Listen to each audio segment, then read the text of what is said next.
What's up, everybody? It's me, your man, MG Marcus Grant, joined by Laquan Jones, and we've got football-like substance on our TVs, which means we are fully into fantasy draft season. So, to help you out as you get ready for your new fantasy league season, we've got our top draft steals heading into the 2022 campaign. We each have a couple of guys we're going to talk about. So, Laquan, I will let you do the honors and start off. Who is a guy that people should be maybe targeting a little bit more in drafts? I can't believe this guy, DAndre Swift, is going in the early second round. Pure talent here when we're talking about DAndre Swift. You could pair him up with Joe Mixon, Najee Harris, and he's going in that early second round. The first 11 weeks, he was averaging 16 fantasy points per game. He averaged 6 targets per game as well, finishing 4th in receptions among running backs. And there's not that many running backs that finish with 50-plus receptions. Only 7 running backs did it last season.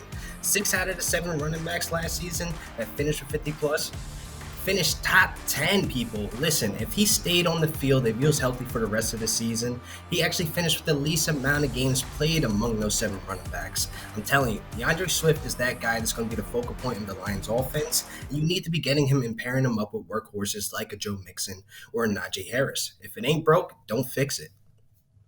I'll say what, last year I was down on DAndre Swift, but the reason I was worried about him turned out to be the reason he was really good, and that he got a lot more targets than I had ever anticipated in that Detroit Lions offense. All right, so you got a guy who plays in Detroit. I'm going to go with a guy who is from Detroit, and that is Allen Robinson, who now makes his home in Los Angeles playing for the Rams.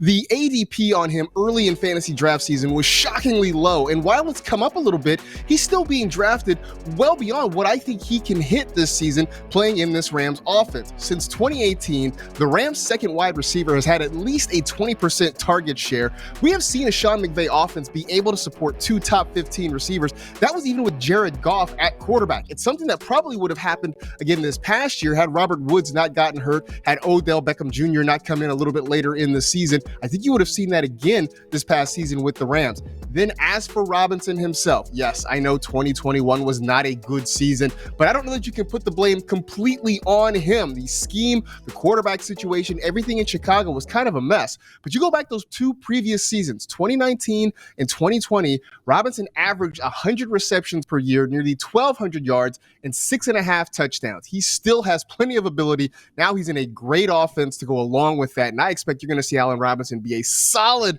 wide receiver 2, maybe even knocking on the door of a fringe wide receiver 1 when it's all said and done. I know you're a Rams fan. I know that warms your heart, LQ. But Melting. Who's next on your list? Now, next on my list is Keenan Allen. I can't believe that we keep disrespecting his ADP. He's going in that late 3rd round, 4th round, and it's crazy that he's going this late. The guy averaged 150 targets, 101 catches since 2017. What are we doing? The guy's been nothing but consistent. I feel like Thanos when you get that last Infinity Stone on the gauntlet. When I complete the set, getting Keenan Allen possibly is my wide receiver 2. You can pair him up with a Diggs or a Cooper Kupp or a Jamar Chase, which is great. He still has that alpha target share with 24% last season. He was 5th in red zone targets last season. I love that he has Justin Herbert as his quarterback. It's a high power offense, people. What are we doing here with Keenan Allen going in those later 3rd to 4th round? People always seem underwhelmed by Keenan Allen, and my response to that is, who doesn't like 100 receptions and 1,100 yards and 6 to 8 touchdowns? That seems pretty cool to me. That's pretty much what you get when you sign up to draft Keenan Allen. All right, so we went with a couple of wide receivers playing in Los Angeles to a guy that I have who used to play in Los Angeles. It was Drake London, played his college ball at USC, at the Coliseum, now playing for the Atlanta Falcons. Look, you look at this Falcons pass catching group, it has had major turnover since the end of last year. In fact, more than 200 targets have been vacated from last season. Of the top 6 targeted players in the offense from last year, only 2 of them remain. One of them is Kyle Pitts, who saw 110 targets in 2021.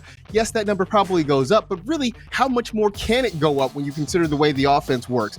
I expect Drake London to get plenty of opportunity. This is a passing game that likely is going to run through 2 guys, London and Pitts. You don't spend the number 8 overall pick on a player to not feed him the football. And I think he works well with Marcus Mariota, a guy who likes to work underneath in the intermediate part of the field. Part of what Drake London did so well at USC was run after the catch. And I think he's going to put that skill on display once he gets to the NFL. All right, so there you go. There's a couple of them. You got one more. Let's keep the whole Pac-12 school thing going with your final guy. Now, my final guy, if you're like me and you're waiting in later drafts, Zach Ertz is that guy you can get in the 10th round, people. It's such great value there when you're able to get a guy who could still produce at a high level. Now, when Zach Ertz was asked to step up when D-Hop being out with injury, he averaged 10 targets per game from weeks 15 to 18. Overall, when he got there in Arizona, he averaged 7 targets per game to remainder of the season.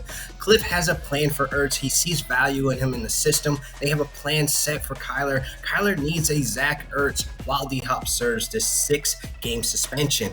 Now, Zach Ertz putting up big numbers to start the season is definitely likely on the table, and Marquise Brown recently got in trouble, so we do not know how that ends up. But Zach Ertz is still that guy that can still produce and put up high numbers in the tight end position. Winning in the late round, draft steal. I love Zach Ertz as a draft steal. In fact, I've got him ranked as a top 6 tight end this year. I feel like we're disrespecting him too much. I feel like people are sleeping on him too much. What he did in Arizona was amazing. And as you mentioned, no DeAndre Hopkins for the first 6 weeks of the season. No Christian Kirk since he's now in Jacksonville. I think there's plenty of opportunity for Zach Ertz. And I do think people are very much overlooking what he can be down there in the desert. All right. If you want more fantasy information, you can check out the NFL Fantasy Football Podcast wherever you download fine podcasts. And be sure to sign up and play NFL Fantasy today. It's free and it's fun. Just go to NFL.com/fantasy to get your league started now.